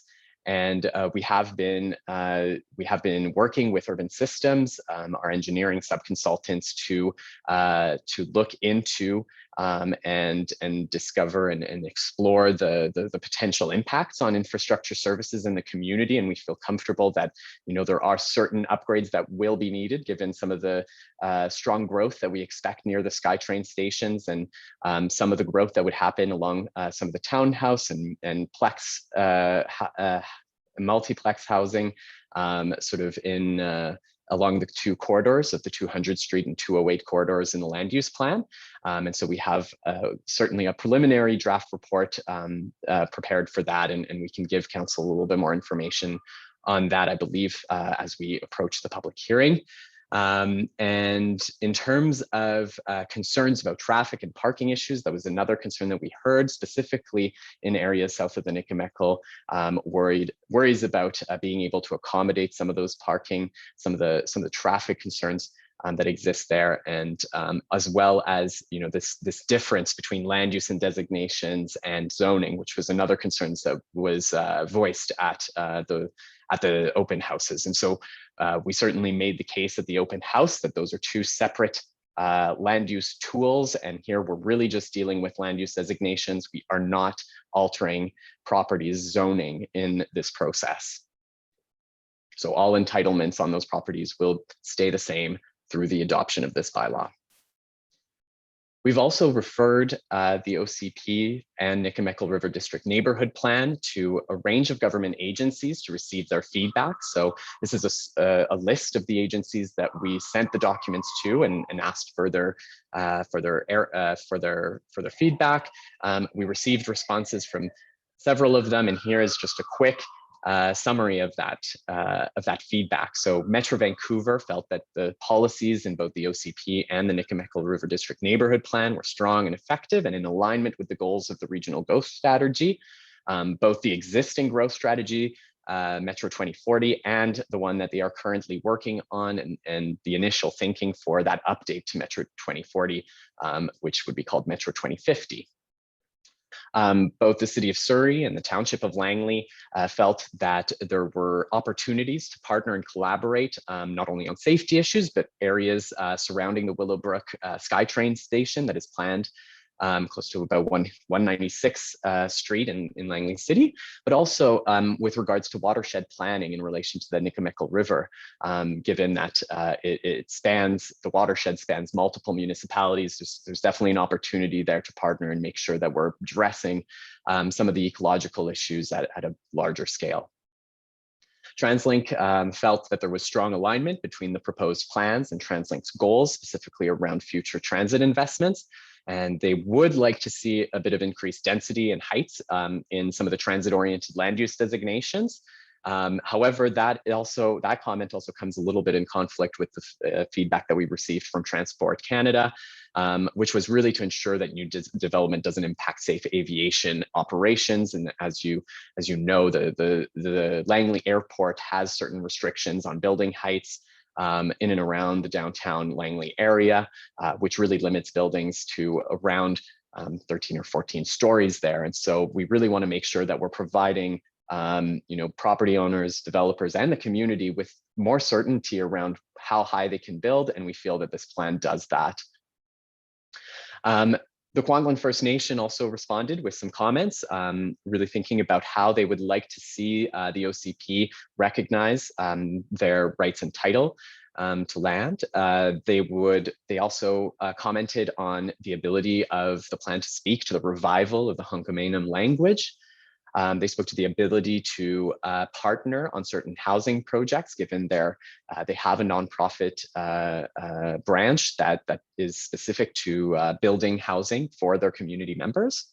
And also being one of the agencies that receives referrals when applications impact environmentally sensitive areas, in particular those that might impact the Nikamekkal River floodplain, given the historic use of that floodplain in their communities and ongoing continued use of that floodplain. So in terms of the key changes that we have implemented to reflect the community feedback, the agency feedback, and I'll give a few highlights here as part of this presentation. So as mentioned prior, one of the biggest concerns in our engagement was around land use, and specifically the integration of some of these more multifamily type forms of housing south of the Nikamekkal. So we've implemented 2 or 3 changes to the land use plan, and that's reflected in this new final plan that we're presenting today. Those 3 changes are the first, really removing the special study areas that has caused some concern in some of these neighborhoods south of the Nikamekkal. The special study areas were meant to be an exploration of multiplex housing and townhouses for some specific pocket neighborhoods next to the Nikamekkal floodplain. We heard some concerns around speculation and densities that would be inappropriate for a particular neighborhood that perhaps feels very vibrant in this instance. And so given that feedback, we believed it was the right choice to then just remove the special study areas and revert these lands back to the suburban residential designation that exists there today. In terms of the ground-oriented residential land use designation, so the 2 corridors along 200 Street and 208 Street of potential for plex housing, as well as townhouses in these areas. We've reduced the density from 1.6 floor area ratio to 1.2, and what that would really do is when we're looking at certain types of building forms that go up to perhaps townhouses of 3 stories, it would reduce the bulk and the massing of that 3rd story and better integrate with some of those surrounding single detached neighborhoods, because we do want to be very respectful of the character of those neighborhoods, and we want to make sure that any kind of higher density housing fits in properly with strong design guidelines, but also perhaps a more appropriate density range. And finally here, what I'm noting is in the suburban residential designation, a slight change to provide a little more flexibility in secondary suites. And so for those lots that have over 557 square meters of land area, they could choose between either an attached secondary suite, which is the case today, is really the only type of secondary suite they can build, or a garden suite that would fit in the backyard, for instance. And so it would be either an attached suite or a detached suite for those areas if the lot is over 557 square meters. In terms of addressing safety concerns, what we've done is in the list of plans to create to help implement the policies and the vision of the plan, we've added a community safety strategy, which could be done in collaboration with the Township of Langley and the Langley RCMP. We've also added and created an emphasis in the design guidelines and some policies as well that prioritize safety, overlook, sightlines, and community ownership of public spaces. So really thinking about urban design as an important tool in ensuring safety in our neighborhoods. Another policy is in the district policy as appendix, I should say, and it's about locating a community and or transit policing station adjacent to the 203 Street SkyTrain station. And that's to address some of the concerns that we've heard in relation to having a SkyTrain station as the terminus in the community. And so really wanting to focus some eyes there and making sure that this is a safe environment for people to take transit. As for strengthening some of the environmental policies, what we heard is this potential to create an urban forest management plan to protect the existing tree canopy and ensure that we're not only necessarily just protecting what's existing, but also perhaps enriching and enhancing the tree canopy by planting new trees in certain areas where that would be beneficial. And also clarifying that lighting strategies should be really sparsely used in the Nikamekkal floodplain to not impact sensitive wildlife. So there were concerns from certain residents about, the lighting up of trails or paths within the floodplain, and that could damage some of the wildlife in those areas. So we certainly responded to that and ensured that there's policies in the Nikamekkal River District Neighborhood Plan that speak to this sparse use of lighting that wouldn't impact habitat. And finally, some stronger language about partnering with the Kwanton First Nation and environmental stakeholders in restoration and conservation projects. So making sure that we're inviting, the people who know best about the ecological habitat and the functions of those areas into those restoration and conservation projects. We've also made updates to the development permit guidelines and district policies. So we've strengthened ground-oriented townhouse building design guidelines, and that's really to reflect some of the concerns that we heard in the community about the integration of these types of housing forms adjacent to single detached neighborhoods. And so we have made sure to implement some very sensitive design guidelines that speak to how the townhouses will have perhaps a little more breathing room and would essentially ensure that the massing starts to replicate and step down to those single detached forms adjacent to the townhouses. We've also updated high-rise building design guidelines to ensure that any kind of taller buildings in the community are built in a way that respects the human scale, that respects walkability and ensures that it's a safe environment for folks to walk through in those neighborhoods. And we've also incorporated the feedback that was provided by the advisory design panel into the design guidelines as well. So there was a suite of recommendations which we've also incorporated. So having discussed some of these key changes to the two plans, what I'd like to also do today is go over some of the major achievements of this plan as we see it, as it is a major milestone today. And we think that the plan is a powerful new guiding document for the community to achieve its goals. And so I have about top 10 achievements here that I'd like to list off for council. The first being that I think we followed a very robust engagement process, including 2 community-oriented design charrettes that resulted in significant public support, which we've witnessed in the in the online survey in this phase 3 engagement process.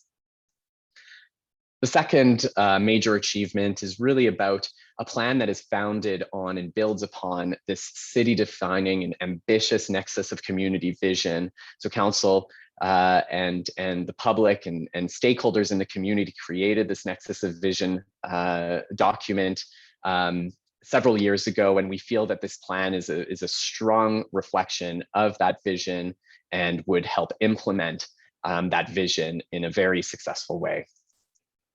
We also feel there's strong alignment here in this plan between future growth and transit investments with a focus specifically on those two planned SkyTrain stations. So really taking advantage of this unprecedented investment from the federal government and from the provincial government on this extension of the Surrey-Langley SkyTrain, and hopefully completing that full line, and in the future, making sure that our growth and our future housing is aligned with those transit investments. So this plan certainly achieves that. The fourth big achievement is around land use capacity and in housing policies that respond to and reflect housing need in the community. So as part of this process, we've also completed a housing needs report. And there's a very strong link between that housing need report and this official community plan. We feel that the policies and the land use capacity have the potential to really speak to that housing need in the community. We feel that environmental protection and stewardship of Langley City's greatest natural asset, the Nikamekkal River, is well spoken to, specifically through the Nikamekkal River District Neighborhood Plan. And that's also a really glowing achievement through this process, that the environmental policies and the environmental focus of that plan and the official community plan were some of the greatest successes and some of the most important or received the greatest support in the community as well. We've also formalized the Langley City's downtown master plan into the official community plan, specifically through the district policies and Appendix B, and celebrating its unique role within the community. So now that that downtown master plan is included in the official community plan, it has teeth, it's included in that bylaw, which is really an important success story as well. We feel there's a very strong and bold vision for an innovation boulevard linking the SkyTrain to the Kwantlen Polytechnic University along Glover Road.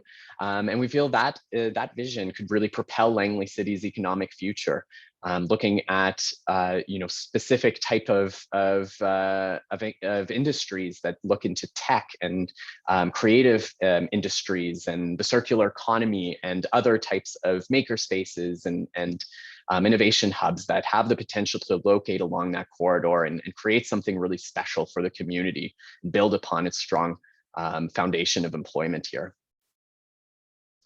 Also, a big achievement, I feel, and this is something that we recognized right from the start of this process, which was some of this population decline that's occurring south of the Nikamekkal River. So this plan responds to that important shift, to that crucial shift of changing some of these neighborhoods from population decline to more complete and walkable neighborhoods where folks have a bit more opportunity to age in place, and where folks can perhaps move into a townhouse in those neighborhoods as well, and take advantage of the great green spaces that are nearby, and perhaps a few small corner stores and shops and services nearby as well, through two small sort of commercial nodes south of the Nikamekkal as well. There's also an emphasis on high quality urban design to support safety and sensitive integration into established neighborhoods. And that's done through the development permit guidelines as well as through the urban design principles in the plan. And we feel that this is a really big change for the city. We feel that there's going to be a significant improvement in the types of buildings that are built in the community. And it's a signal to the development industry as well that we're looking for high quality design here. And finally, inclusive recreational and cultural amenities in the community that foster community connections and belonging, and specifically mention, the revival of Halkamenam language and the storytelling of our First Nation neighbors and community members. So as with that, I will speak a little bit to the next steps. As Carl had mentioned, if council decides to give first and second reading to this package, to this bylaw adoption, we would then move to a formal referral period from June 1st to June 28th for government agencies to respond to the final OCP and Nikamekkal River District Neighborhood Plan, and then aiming for a public hearing on June 28th to have a final opportunity for the public and other agencies and stakeholders to provide their feedback to council. And so with that, I say thank you, and I look forward to answering any kind of questions here this this afternoon. Great, thank you. Great presentation, a lot of hard work. Councillor Pahal, go ahead. Thank you very much, Madam Mayor. And I guess through to staff, or maybe Patrick. This is a really well put together presentation and plan, and I'll save my comments for third reading because I really look forward to hearing public feedback over the next month or so. My only question is Metro Vancouver. We've been following with Metro Vancouver, so should we be okay with Metro 2050 and Transport 2050, which is sort of all occurring right now? Through the mayor to Councillor Pahal, we have been in contact with Metro Vancouver, and they have received our regional context statement, and they've suggested a few edits, which we've made for this council package. And so we feel quite comfortable that our regional context statement, as well as this OCP, will be in line with Metro 2050 and yeah, the thinking around Metro 2050. Thank you. And just one more follow-up. I'm really encouraged that we had some 330 plus people attend a public consultation, even during these COVID times. And I believe you said almost 180 people, sorry, in the 330 in the survey, almost 180 in the open house. So it looks like we had a very robust public consultation.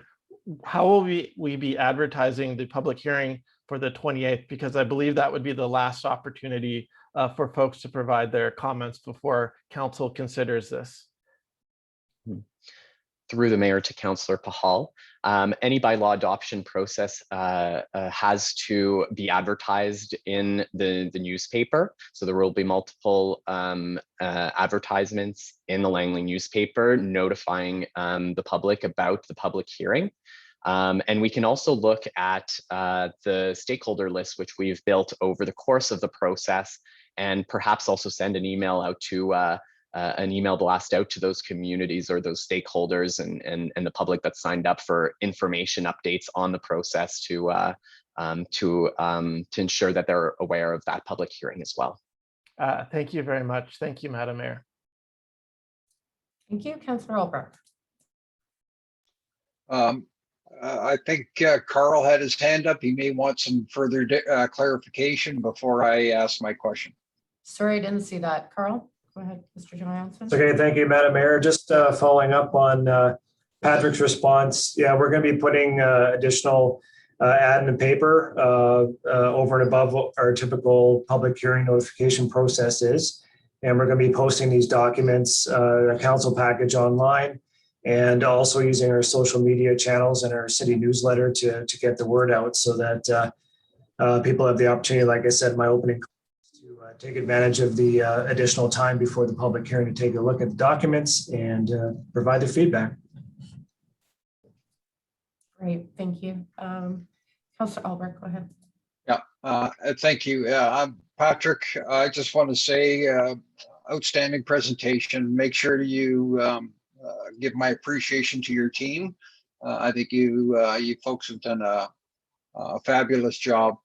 And what I'm really pleased with is how we've listened to the public, we've listened to the residents, and we've incorporated that feedback into the revision to the plan.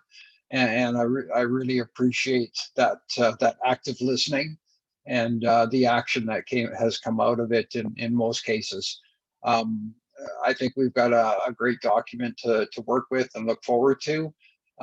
Is it perfect? Who knows? I guess time will tell. But I like to think that it's setting a really strong foundation for the future of our community. One concern I have, and I'm not sure if you have an answer for this or not, but my experiences are that provincial ministries are extremely difficult to get any kind of timely responses from. So with the Nikomeco River District, it's pretty important that we get feedback from the Ministry of Environment and Fisheries and Oceans, or DFO. So I'm wondering, is there any update? Have we heard from them? It'd be nice to have that feedback prior to us taking it to third reading with our residents. So if I could get an answer to that, I'd appreciate it.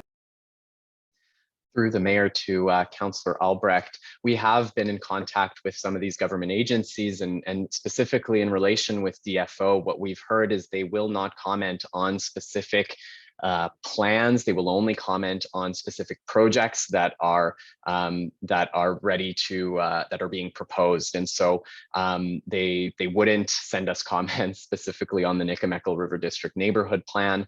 But what we have done, and this was part of the phase 3 engagement process, by providing the draft plan to some of these government agencies, we feel that we've given additional over and above time to these government agencies to understand, the majority of the context and the majority of the content of these plans, and hope that they'll, given the small changes of that we've done from that draft plan to the final plan, there shouldn't be a whole lot of surprises from these government agencies during this this referral period. Could I do a follow-up? So Patrick, part of your team, did you have a like a qualified environmental professional kind of giving you that advice, their experiences in dealing with the ministries to set those setbacks and limitations and considerations in this particular area? Through the mayor to Councillor Albrecht, yes, part of our team on the Nikamekel River District Neighborhood Plan was Diamond Head Consulting, qualified environmental consultant, professional, and so their recommendations were integrated into the plan, and when we were following those quite closely through the design guidelines, the development permit guidelines, and the policies in that plan. Thank you very much. I just wanted to make sure that the public had some peace of mind that we had the right people doing the right jobs and giving the right feedback. So thank you.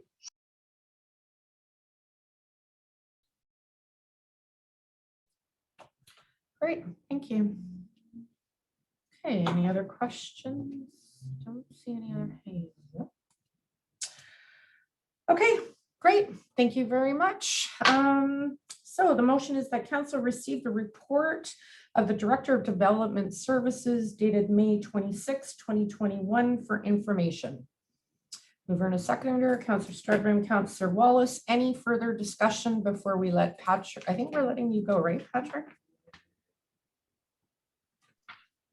I certainly can stay for the rest of the meeting if you'd like me to. You can if you'd like. All right, I will call the vote. All those in favor?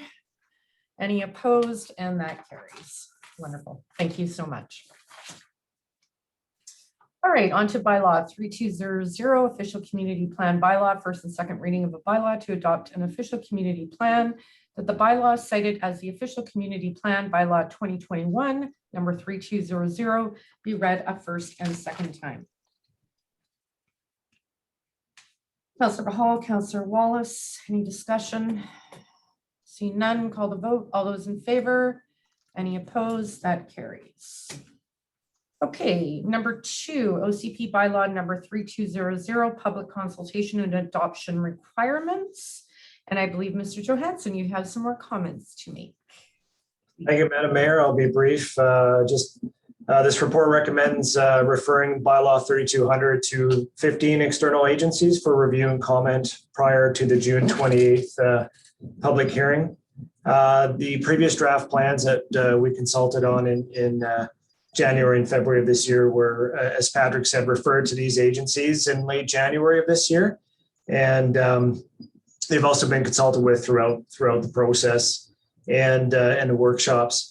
And I also note that the proposed plans and the bylaw doesn't commit the city to new expenditures and not anticipated to impact regional waste management plans. And just a follow up regarding the question about Metro 2050 and Transport 2050, the growth projections and the investments identified in the OCP are consistent with what Metro Vancouver and TransLink are doing. Thank you. Great, thank you. Councillor Sturdivant.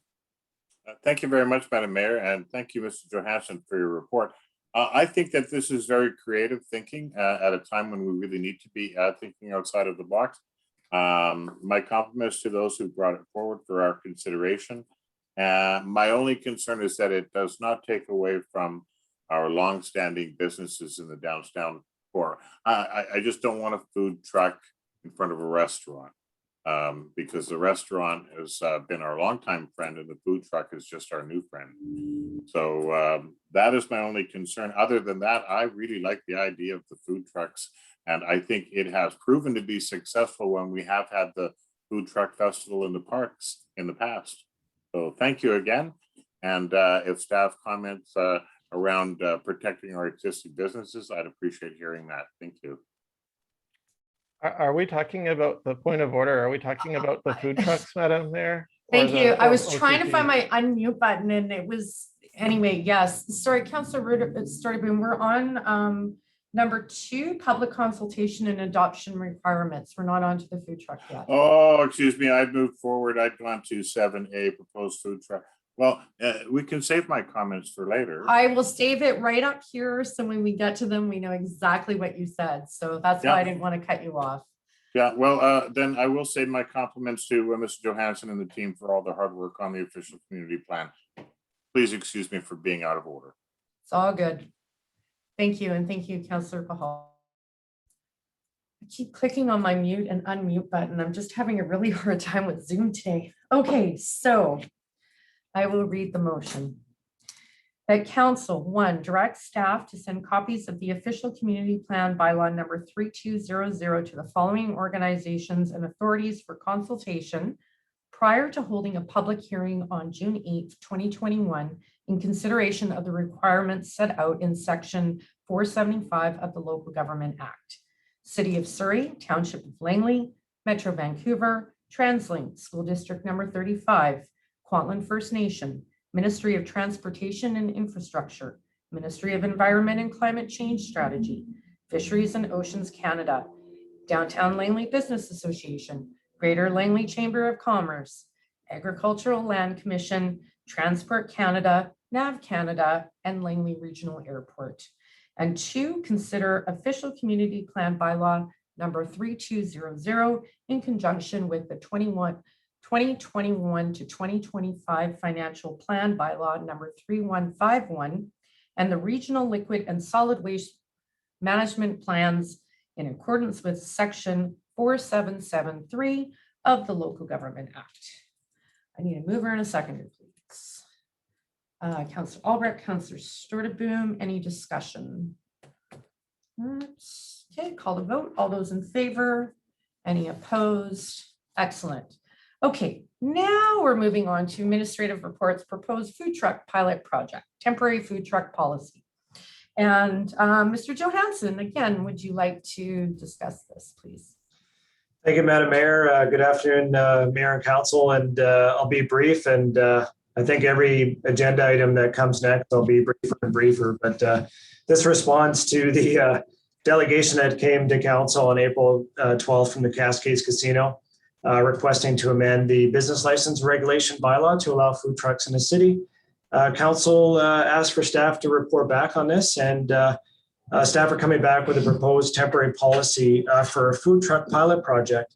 And bringing this forward in the spirit of supporting outdoor dining activities in the midst of the pandemic and the related health orders, public health orders that have been in place and are still in place.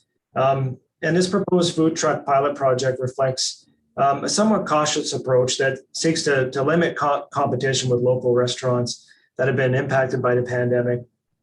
But it also enables a food truck pilot to proceed without undertaking further analysis or amendments to the bylaw, which would take multiple meetings. So the key elements here we're proposing is that we'd like to keep it open to food trucks that have permanent, run by businesses that have permanent addresses in the city. They all have to receive a business license amendment, so they have to be licensed to do business in the city. They're responsible for all their refuse, recycling, and food waste, and we want to make sure all the utensils are compostable. And we're proposing to allow them to operate on private property, on properties that are zoned for restaurant use, given that they have the approval of the property owner. We're proposing not to permit them in the historic downtown area, within a certain limit. But we also want to propose permitting them to operate in city parks beyond special event days. And according to the temporary policy that's attached to this report. Thank you, Madam Mayor. Great, thank you very much. I think it's a fantastic idea. Okay,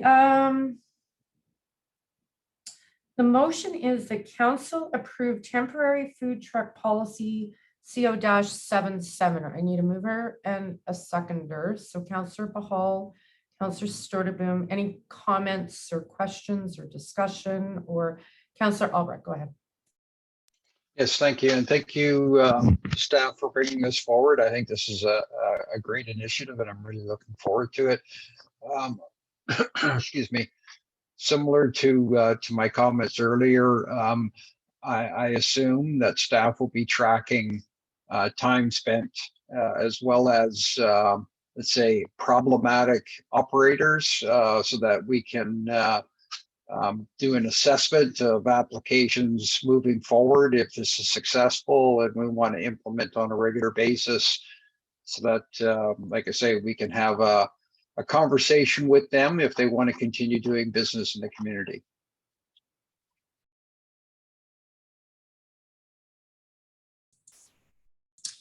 Yes, through Madam Mayor to Councillor Albrecht, yes, we will be monitoring the implementation of this and reporting back to council on how it's gone, probably in the fall.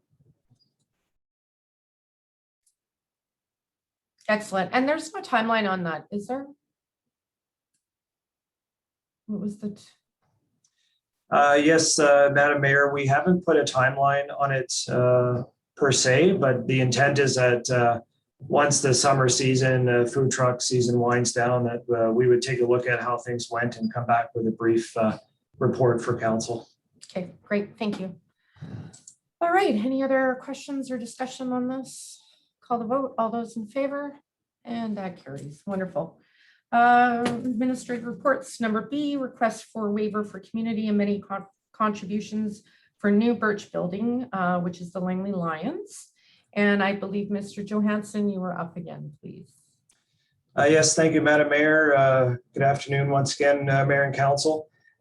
Yeah, so as we know, the Langley Lions has brought forward a request for Council to waive their community amenity contributions, or CACs, for their first phase Birch building.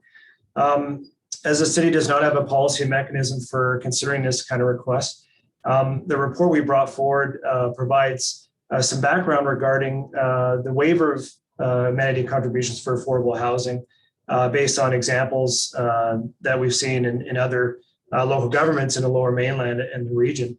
And we also wanted to bring forward a proposed framework for future amenity contributions, density bonusing, which is outlined in the draft OCP, of course, and follows on current practice, but also bring forward a potential waiver policy framework that council can consider and would enable council to respond to this request and also future requests if they come. So the key principle when considering waiving amenity contributions is the value of the proposed on-site amenity, in this case, affordable housing units, and what kind of value do they have in terms of being community amenities. And in communities where this is done, typically the units that have the highest subsidy or offer the lowest rents and benefit those in most financial need are the ones that receive the highest waiver of amenity contributions, and also those that are also proposed to be there as community amenities for a longer period. Typically, they're secured by a housing agreement for the life of the building, which ensures that those units are going to be affordable for decades. So this report provides proposed thresholds for potential waivers for affordable units. And, looking at those affordable units with the highest subsidies, like non-market units, for example, could be eligible for the highest community amenity value waiver.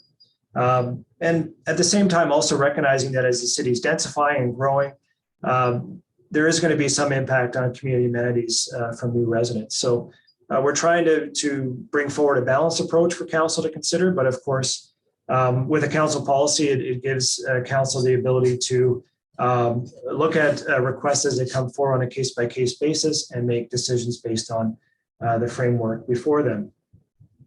So based on the unit makeup of the proposed Birch building, of which a majority of units are non-market and the remainder are below market, about 10%, renting about 10% below market rent here, and secured for the life of the building, staff recommend that council waive 75% of the CACs. Thank you.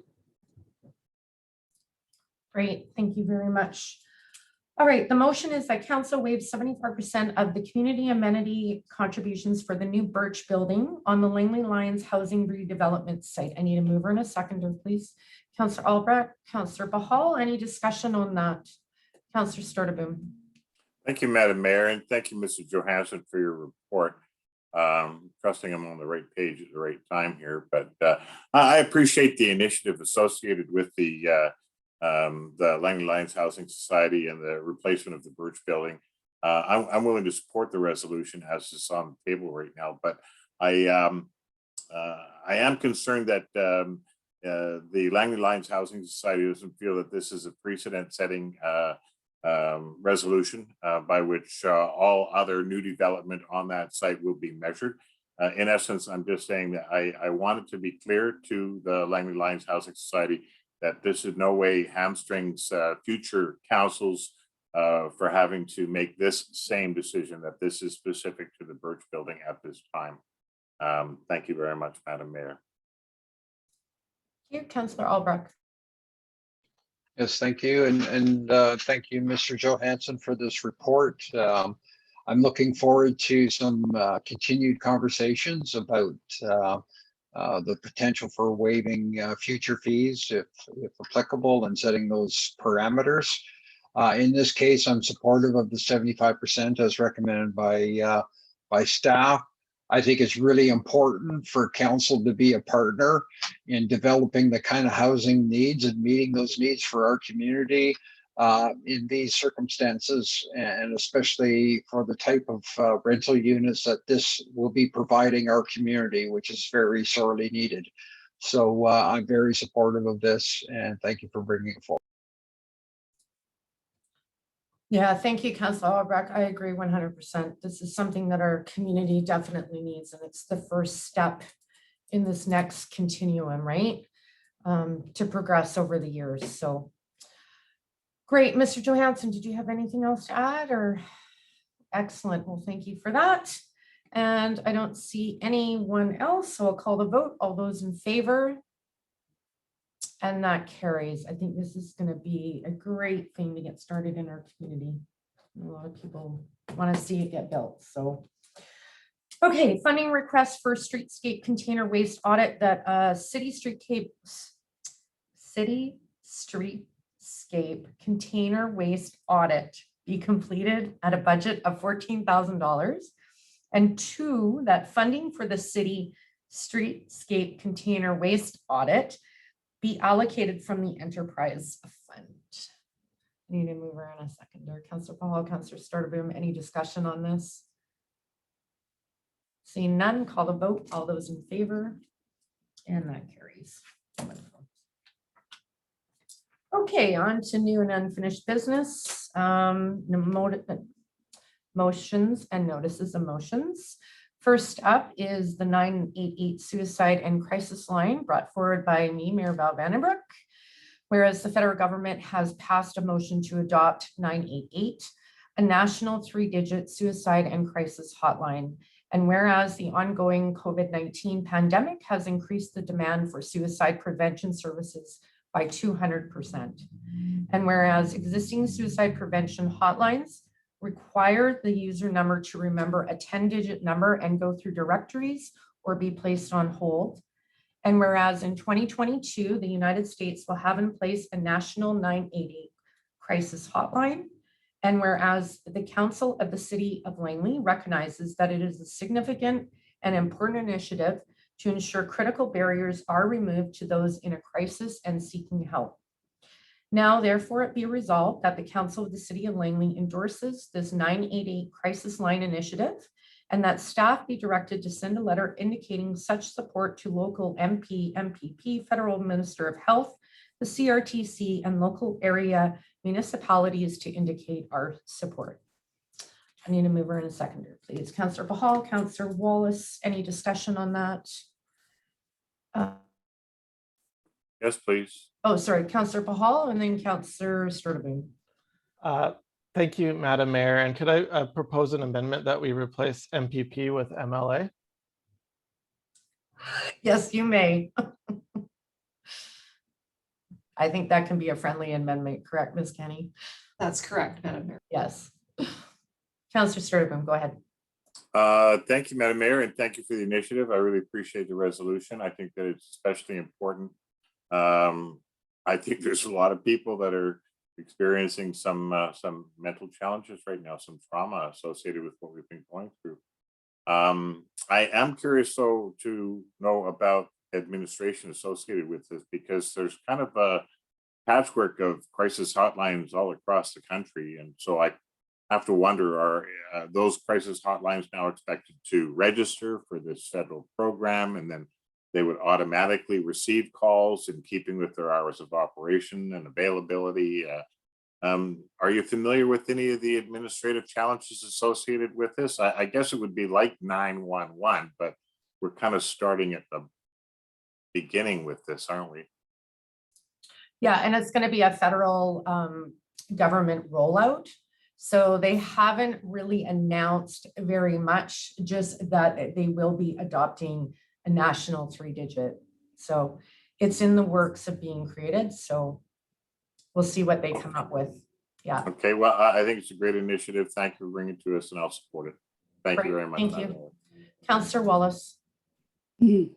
Yeah, thank you for bringing it forward, Mayor Bell. I think it's just the amount of mental health that has escalated from COVID-19 is, you can talk to different agencies and you will find out how much it has escalated. And the way I look at it is this: I just MLA Andrew Mercier and MLA Megan Dykeman both held a BC 211 information session. And that was really informative. The way I look at 988 and the way you've presented it is that it seems like it'll go right through, right when you're in that desperate and you can't wait, which is the hardest thing, right? It's just going to 911 and then having to wait, and it's just so immediate. So I look forward to seeing how it rolls out, and I will be supporting it. Thank you for bringing it forward. Great, thank you. And yeah, I've been promoting 211 for over 20 years now since its initiation. And sometimes it's a little hard to navigate through the directories and what government you need. And there's another number that people have been using for many years, and I think people have forgotten about it, 1-800-O-Canada.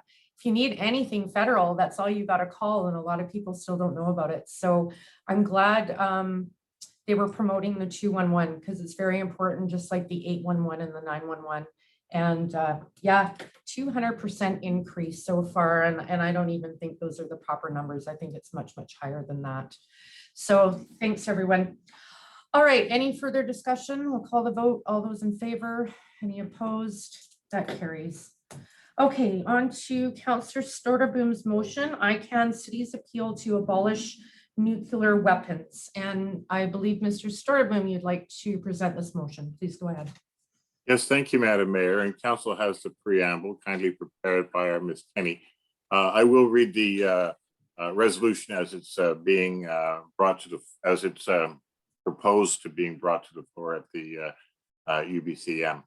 That the City Council endorsed following resolution for submission to the 2021 Union of BC Municipalities Convention for consideration of endorsement. Whereas the United Nations Treaty for the Prohibition of Nuclear Weapons is a landmark global agreement that was adopted by the United Nations General Assembly on July the 7th of 2017, signed into law on September the 20th of 2017 and enacted January 22nd, 2021, which calls for national governments to abandon nuclear weapons of war. And whereas municipal governments form a close and active link with their constituents and local social movements, and the lives of Canadian residents and municipalities may be impacted through any nuclear exchange with potential issues of global climate change, world food production, and national or global economic order. Therefore, be it resolved that the UBCM support the international campaign to abolish nuclear weapons, cities appeal, and send urgent correspondence to the federal government asking that they take decisive steps toward the global elimination of nuclear weapons and sign and ratify the TPNW, the Treaty for the Prevention of Nuclear Weapons. Thank you. That is my resolution, and I'd like to move that forward. Councillor Wallace, second it. And any discussion on that? Yes, if I may. Yes, Madam Mayor? go ahead. Yeah, go ahead. Thank you very much. Thank you for council reviewing this. As council knows, we have approved a letter to the Prime Minister with regard to the request from this organization in the past. That was very well received in the community. And as a result, now it's being suggested that we forward our request onto the UBCM to involve all of the other municipalities in the province and the provincial government before sending it back to the federal government once again. For your information, the city of White Rock has recently approved the resolution, and so we would be partnering with them and possibly others moving forward. So I ask for your support, and thank you for your past support, and thank you, Madam Mayor. Great, thanks for bringing that forward, Councillor Starterboom. I think there will be many more cities probably coming on to this, which is good. So thank you. Okay, any further discussion, folks? Okay, call a vote. All those in favor? Excellent. Any opposed? That carries. Okay, on to correspondence. Response from the province, support for laid off hotel and tourism industry workers. So can I get a motion to receive this for information? Councillor Bahal, Councillor Starboon, all those in favor, take it as information. Perfect. Moratorium on wolf hunting in BC bears matter consulting. What is council's wishes for this? Receive for information. Yes, please. Councillor Wallace. Yeah, I guess through the mayor, receiving it for information, but reading the materials, it is pretty devastating that this actually happens. It is a part of our ecological system. And yeah, I mean, this is something that we can receive for information, but hopefully maybe in the future, we can, you know, maybe bring it back as a motion. Thank you. Great, thank you. All right, so we had take Councillor Starterboom and Wallace as the mover and the seconder. All those in favor to receive is wonderful, thank you. And Parental Alienation Awareness Day, April 25th. Kimberly Seifert, we received, and we don't do proclamations, so council's wishes to receive this as information. Okay, I need a mover and a seconder, please. Councillor Paul, Councillor Starterboom, all those in favor of receiving for info. Wonderful. Oh, and I was just going to say in regards to the wolf hunting, Fraser Basin Council has a lot of information on that as well, if anybody is interested. So. Okay, on to C, new business, public release of closed meeting motion from May 10th, 2021, closed meeting that council appoint Andrew Brumby to the Crime Prevention Task Group for the remainder of the 2021 term. And that's for information only. So. All right, so we are going to go into a motion to hold a closed meeting. So please bear with me, I have to read this out. So that the council meeting immediately following this meeting be closed to the public as the subject matter being considered relates to items which comply with the following closed meeting criteria specified in section 90 of the community charter. 1, a part of a council meeting may be closed to the public if the subject matter being considered relates to or is one or more of the following: C, labor relations or other employee relations; E, the acquisition, disposition, or expropriation of land or improvements, if the council considers that disclosure could reasonably be expected to harm the interests of the municipality. J, information that is prohibited or information that, if it were presented in a document, would be prohibited from disclosure under Section 21 of the Freedom of Information and Protection of Privacy Act. K, negotiations and related discussions respecting the proposed provision of a municipal service that are at their preliminary stages, and that, in the view of the council, could be reasonably be expected to harm the interests of the municipality if they were held in public. 2, a part of a council meeting must be closed to the public if the subject matter being considered relates to one or more of the following. B, the consideration of information received and held in confidence relating to negotiations between the municipality and a provincial government or the federal government or both, or between a provincial government or the federal government or both, and a third party. I need to move for a second, please. Councillor Stewart-Boone, Councillor James, any discussion on that? Call the vote. All those in favor?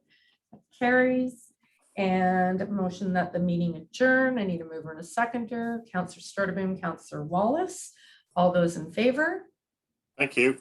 Excellent. So thank you for everybody coming out. I don't think we have any more people from the public here, but in attendance, but I just want to remind everyone that we have a Fraser Health Mayor's Challenge going on right now. And we're asking everybody to share the information and get vaccinated, get people registered and vaccinated so we can get back to some sort of normalcy. Madam Mayor, can you please stop the recording? Yeah, I'm going to do that right now. So yes, don't forget, we need to go to another link.